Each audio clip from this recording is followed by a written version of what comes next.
How can they afford it? Daisy's world was a quiet, predictable one. As a high school teacher in a regular neighborhood, she lived a responsible, albeit modest, life.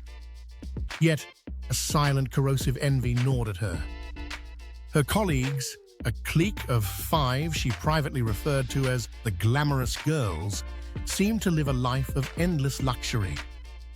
They flaunted their designer clothes, drove expensive cars, and filled their social media feeds with glamorous vacations and extravagant dinners.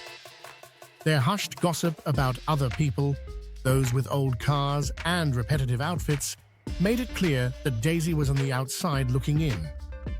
A single burning question consumed Daisy's thoughts. How could they afford it? She and her engineer husband earned a solid income, but after accounting for taxes, their mortgage, savings, and everyday expenses, there wasn't much left for luxuries.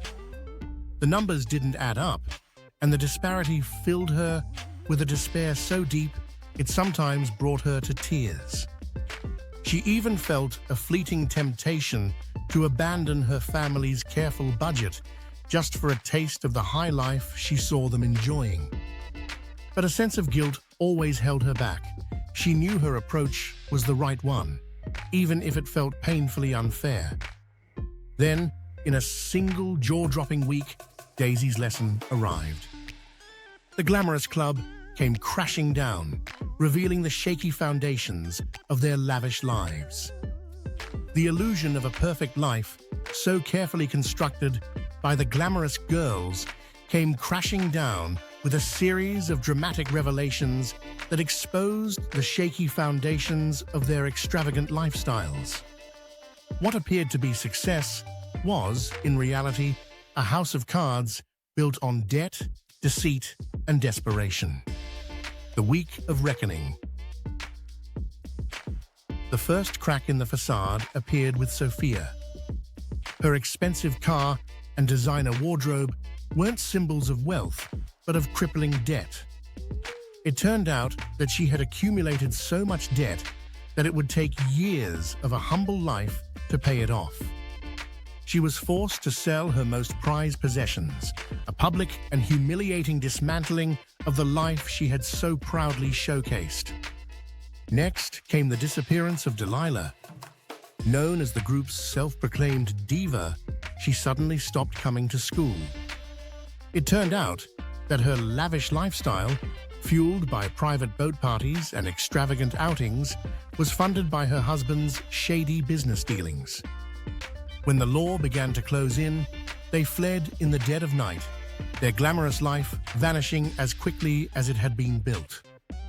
Their escape confirmed that their prosperity was not just a performance, but a criminal enterprise.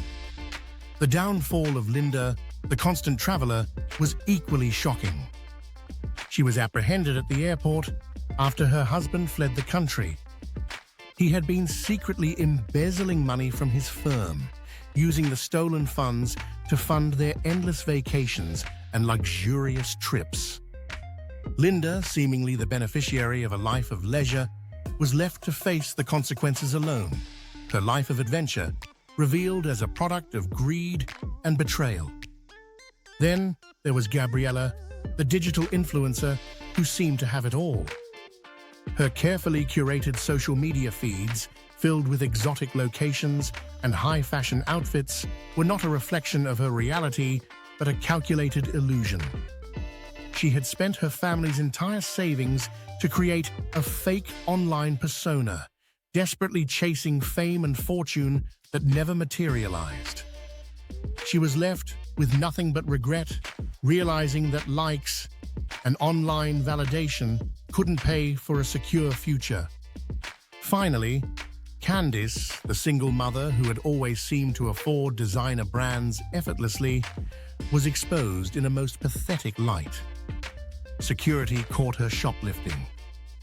The expensive clothes and accessories weren't something she could afford, but something she stole, driven by the intense pressure to keep up with a fabricated lifestyle.